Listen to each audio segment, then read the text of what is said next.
In today's video, we're going to be discussing a very cool lawnmower, and this is the Swardman Reel Mower, and in particular, it's the Edwin 2.0 model. It runs on gasoline and it's capable of a lot. Now, whether you already own one of these or you're considering one, this will be a very interesting video because we're going to show you some of the capabilities, but also share some common pitfalls that some owners have made, causing some frustration. So the point of this video is to help you get the most value out of this very exciting reel mower. Our first tip is around core aeration. Now, though the Swardman can't do aeration by itself, it can make the job a lot easier, because when you aerate your lawn, you're going to get left with thousands of little plugs like these, and if you leave them be, they will decompose over time, but if you roll over them with the mower or people walking them, you're going to get something like this, and it's going to mat down the grass and it can cause you issues. And this is where the Swardman comes in. They make a dethatching cartridge which you can use for power raking your lawn, which in itself is a great thing, but if you set it to a slightly higher setting so it's barely skimming the surface of the lawn, and then go over it after you've done an aeration, those little cores, just like you're seeing here, get pulverized and turned into dust, and this can get your lawn back in order right away, and you don't have to wait for anything. In my experiments, I had about 80 to 90% of the cores gone immediately, so it made a good visual difference, and it also saved me the trouble of waiting for those cores to go away on their own.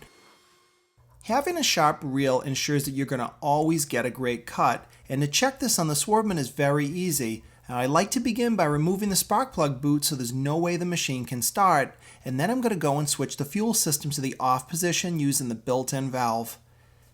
Now I've got to tilt the machine back, and one trick that I use in the Swardman is I just lean the machine back, and then I use something heavy like this bag of dirt, and I'm just going to rest it on the handle, and this will keep the machine in a good position so that I can work on it.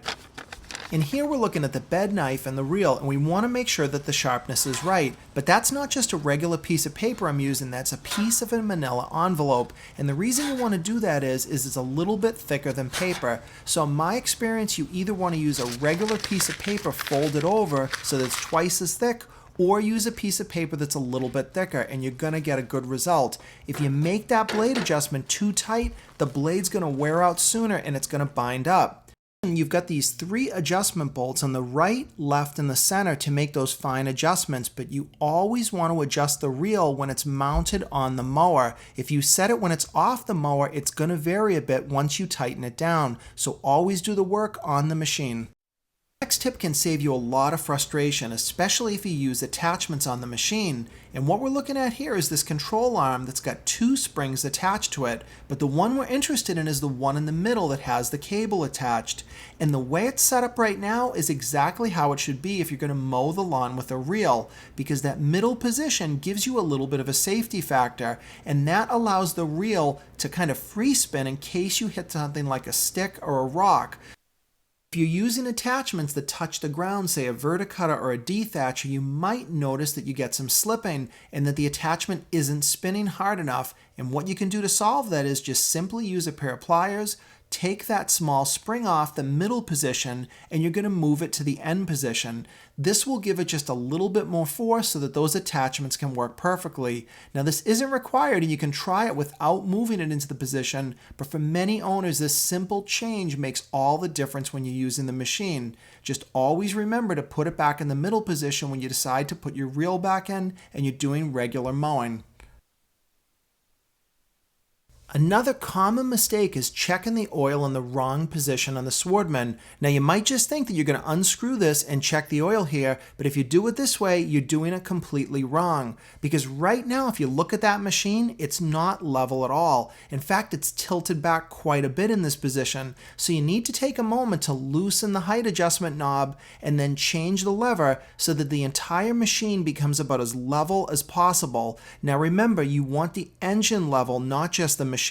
So when that gas tank looks like it's level with the ground, now you can check your oil. On most lawnmowers, you want to run them at full throttle, but the Swardman is different and so are most reel mowers. You never want to cut the lawn with your throttle on that max position. In fact, you want to tune your throttle back to get into the middle position between the max and the start. Running it at full throttle like that is not going to cut your lawn better, and it's actually going to wear out your blade quicker. So put it in that middle position and cut the lawn, and you're going to be surprised that you're going to get just as good a cut, and you're going to make your blade last a lot longer. And this is Swardman's optional VERTICUTTER attachment. Now in itself, this thing is really cool. You can break up the grass a little bit, open it up, but the extra benefit is around seeding. If you run this through your lawn prior to seeding it, you're going to get better germination because some of those slots are going to allow the seed to go into it. Now you can also even go back over it with your dethatching when you're done to really work it in. And again, this is going to be a lot less manual labor and allow you to get more use out of that machine and hopefully get better germination rates. This can be a catastrophic mistake. When you adjust the height in your Swardman, you've got to remember it's a two-part process. You undo that lever, but then you've got to tighten this little bolt on the opposite side of the machine. Many times I've forgotten to tighten this, and when I go to cut, the machine will drop to the lowest height, and now you're cutting at about 1/4 of an inch. So you've got to always remember to do both settings before you start to mow. Any type of mower that has cassettes or cartridges can always leave room for a little bit of frustration, and when I first used my Swardman, this was happening to me, and then I realized that one of the best tips that you can do is when you're gonna change cassettes, you want to put the mower in the highest height possible, and what this allows you to do is tilt the machine way up so that when you're lifting that cassette, you have plenty of clearance and the blade or the cartridge won't touch the roller in the front. So just raise the machine and then you can easily pull these cartridges out and you won't have any of that frustration. And you want to be aware of that cutout on the side because that needs to align with the pulley. And with the machine in the highest position, this happens a lot easier. And the last tip is to lift the cartridge up slightly like I'm doing with my hand there. And then now I can put those two fixing bolts in by hand to get them started, and then I'll just go back with the Allen wrench in the end to tighten them up fully. By lifting the pressure off the cartridge, they go in a lot easier and you don't have any of that binding. And with your side bolts tightened, all you need to do is slip the pulley back over. I find that it's easiest to put the belt on after the cartridge is installed. I know some people do it before, but that's not worked out well for me.